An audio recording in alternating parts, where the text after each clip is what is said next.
Hey, beloved, good to see you back again. I'm trying to get it in while I can. Thanks for being here with me and Warring in the Spirit with Phyllis Cowan as Dr. Love.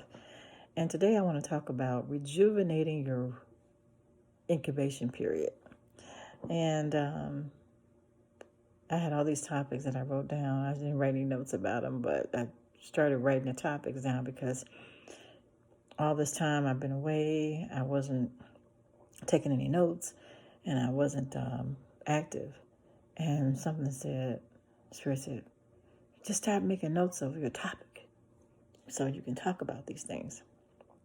So, rejuvenating your incubation period is what I want to talk about today. Now, sometimes we don't know when to stop. Sometimes you got to take a break from everybody. Sometimes you just got to stop and just be alone, so that you can become rejuvenated, re-inspired,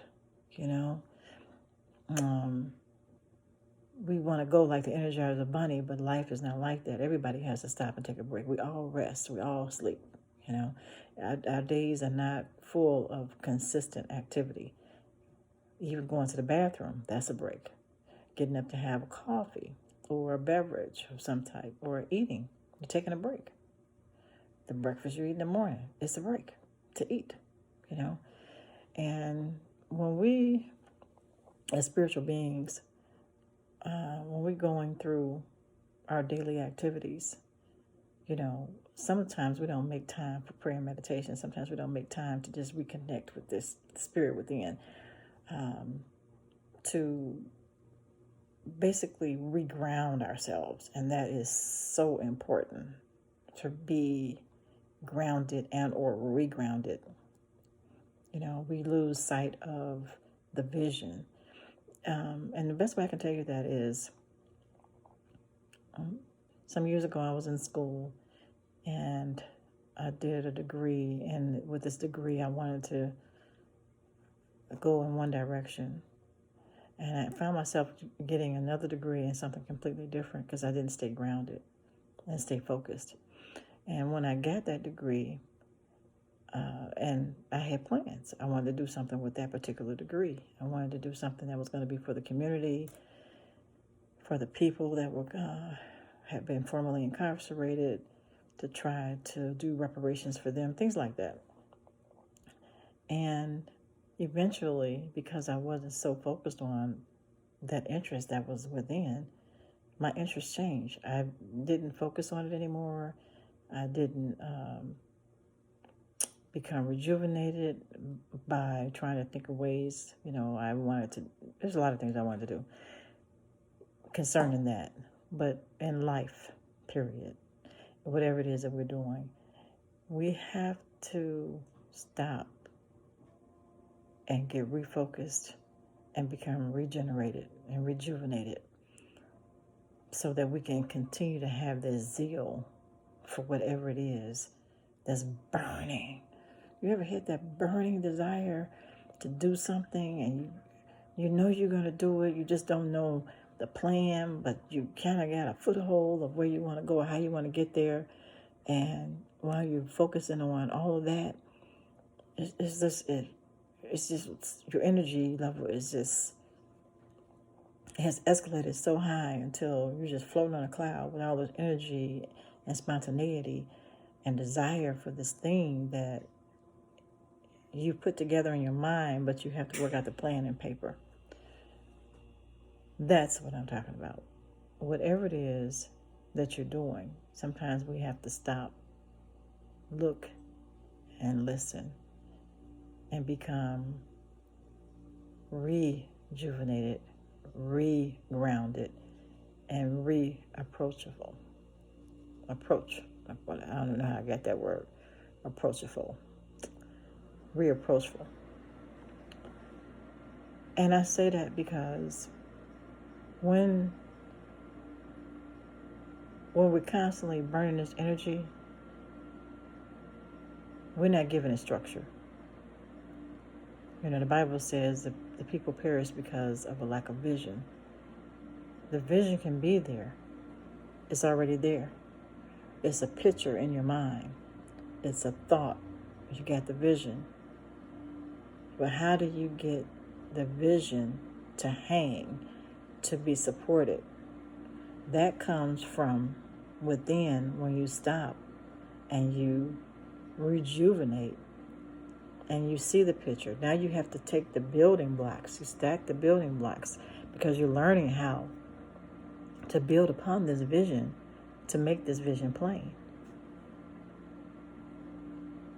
But there's always something in you telling you what to do and when to do it and how to do it.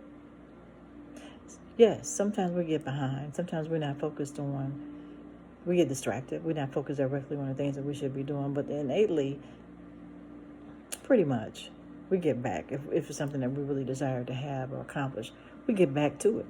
We definitely get back to it. And even in those times, sometimes we're being rejuvenated. Because I don't know if you ever noticed that sometimes when you're working on a project, you have to step back.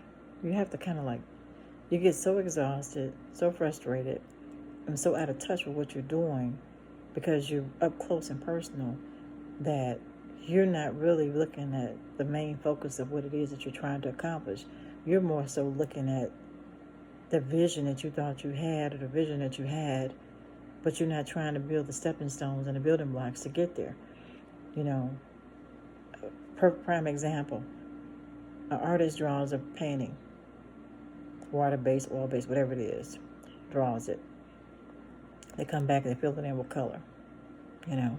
Then they come back and they add texture to it. And then they give it the contrast. I don't know exactly in what order they do it. I'm not an artist in that respect. I'm an artist in other things, but not drawing. So the artist does all of that. The artist does that because the artist knows that they're feeling whatever it is that they're drawing or painting. And it's something in that artist that knows that there's someone that's going to appreciate and respect the artistry that has been placed on that canvas, or if you're a decorator, whatever it is that you do. There's someone out there that's going to appreciate what it is that you do. And as an artist, the artist knows that. Whether it's music, fashion design, I do gift baskets, I decorate, things like that. Whatever it is that you do, it's there. Somebody's going to appreciate your talent. But in order for them to know that the talent is there, you have to build and impress upon it every layer and every step to give it a presence. And when you give it that presence, just like that artist that does that painting, the drawing, whatever they do with that picture that they painted on canvas, now there's a foundation to place it. Unless you become rejuvenated in any aspect along the way that you feel like you need to step back and look at this, then you're not going to make the accomplishment of the goal as it's supposed to be supported, because you're not focusing on the plan of the project. You're focusing on the project as a plan.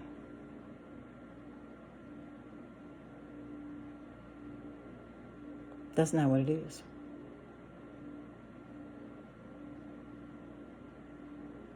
It has a purpose. And that project, whatever it is going to have a purpose in someone's heart, someone's home, someone's surroundings, someone's back, you know, the phone, the computer. It has a purpose. But until we learn how to put things in perspective and take our time and build that foundation, then we can't solidify that plan. So keep that in mind going forward. You got to be rejuvenated. Okay. God bless you. Once again, like and subscribe and share if you like my videos. Thank you.